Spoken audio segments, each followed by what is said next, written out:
if you have a secret society that is very powerful, you can orchestrate world events from behind the scenes and then blame somebody else for it.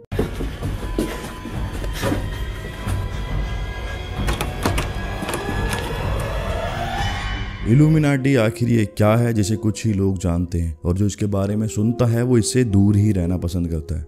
आखिर ये क्या दर्शाती है एक triangle में आंख? आखिर क्यों ये कॉन्स्पायरेसी से हमेशा घिरा रहता है? नमस्कार दोस्तों, हम सभी किसी न किसी धर्म और गॉड को फॉलो करते हैं, लेकिन कैसा लगेगा अगर मैं आपसे कहूं कि कुछ लोग दैत्य और शैतान को भी मानते हैं। सही सुना आपने, इसी धर्म को कहते हैं इल्यूमिनाटी। इसकी कहानी काफी लंबे समय से चली आ रही है और इसके बारे में कोई इतना नहीं जानता है, जिस वजह से एक ये मिस्ट्री बना हुआ है। तो आइए इसके बारे में जानते हैं कि ऐसा एक क्या है जो अभी तक एक मिस्ट्री की तरह रखा गया है। ये कहानी काफी पुरानी है। इस टाइम पर लोगों के अंदर स्पिरिचुअलिटी को लेकर एक अलग ही जुनून था। ये तब की बात है जब स्पिरिचुअलिटी अपने पीक लेवल पर काम करती थी और बहुत से लोग ब्लैक मैजिक और अंधविश्वास जैसी चीजों से काफी हद तक जुड़े हुए थे।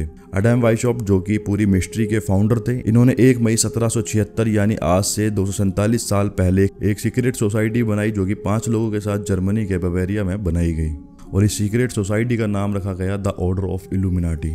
इनका मानना यह था कि ज्यादातर लोग रिलीजियस से जुड़े हैं और इस चीज से लोग बहुत ज्यादा इन्फ्लुएंस हैं। जो भी इस अंधविश्वास के प्रोपेगेंडा को फैला रहा था, ये लोग उनके बिल्कुल खिलाफ थे। इनके अकॉर्डिंग ये चाहते थे कि हर लोग अपनी मर्जी से सब कुछ करें, किसी पर कोई प्रतिबंध ना लगाया जाए, जो कि खुद की निगरानी यानी कि इल्यूमिनाटी ही कंट्रोल कर सके। जानता हूँ ये सारी बातें सुन के आपके मन में कुछ क्वेश्चंस आए होंगे और कंफ्यूजन भी हुई होगी, तो आइए थोड़ा और डीप में इसको समझते हैं। जैसा कि इल्यूमिनाटी सिर्फ 5 लोगों से शुरू हुआ था, तो इसको बढ़ाने के लिए भारी संख्या में लोगों को इससे जोड़ना था। तो अब ये उन लोगों को इन्फ्लुएंस करते थे जो बहुत अमीर या काफी ज्यादा एजुकेटेड होते थे। पावरफुल लोगों के जुड़ने की वजह से ये ऑर्डर कुछ ही दिनों में अपने हाई पीक से बढ़ने लगा। इससे भारी मात्रा में लोग जुड़ने लगे। इसके इतनी ज्यादा बढ़ने की वजह से चर्च और रिलीजियस प्लेसेस को डर था कि इनका नामो निशान ना मिट जाए, जिसकी वजह से ये बात बावरिया के चार्ल्स द ऑर्डर तक पहुंच गई और उन्होंने ये ऑर्डर ऑफ इल्यूमिनाटी पर बैन लगा दिया और जो भी इसकी खुफिया चीजें थी वो लीक हो गई, जिस वजह से द ऑर्डर ऑफ इल्यूमिनाटी पर खतरा था। लेकिन एडम की 1830 में मौत हो जाती है और ये इल्यूमिनाटी इतना बढ़ जाता है कि इसको चलाने के लिए इसके मेंबर्स काफी थे। एडम ने इल्यूमिनाटी को बंद करने के लिए जो ऑर्डर चलाया था, एडम के मरने के बाद वो ऑर्डर बंद हो चुका था।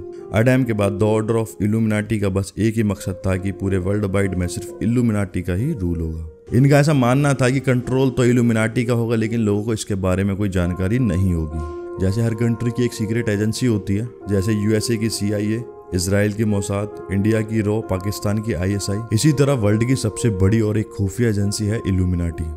कहा जाता है कि इतना बड़ा बन चुका है कि इससे हर देश के पावरफुल लोग जुड़े हुए हैं।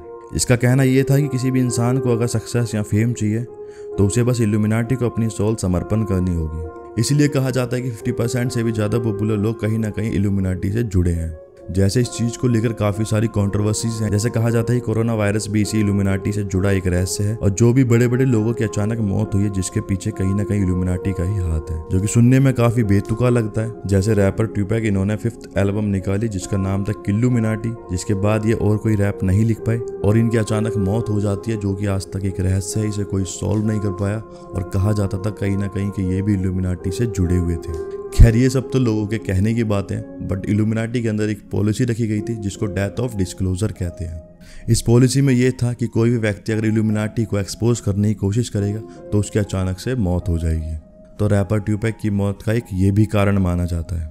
और भी कई सारी कंट्रोवर्सी है, जैसे माइकल जैक्सन की सडनली डेथ हो जाती है, बट कुछ लोगों का मानना यह भी है कि ये सिर्फ एक कॉन्स्पायरेसी है। दिस इज एंडलेस, इसमें जुड़ने वाले लोग ज्योमेट्रिकली बढ़ते जा रहे हैं। आशा करता हूँ आपको वीडियो अच्छी लगी होगी। अगर अच्छी लगी है तो अपने फ्रेंड्स के साथ में वीडियो को शेयर करें, वीडियो को लाइक करें और ऐसी इंटरेस्टिंग वीडियोस को देखने के लिए चैनल को सब्सक्राइब करें।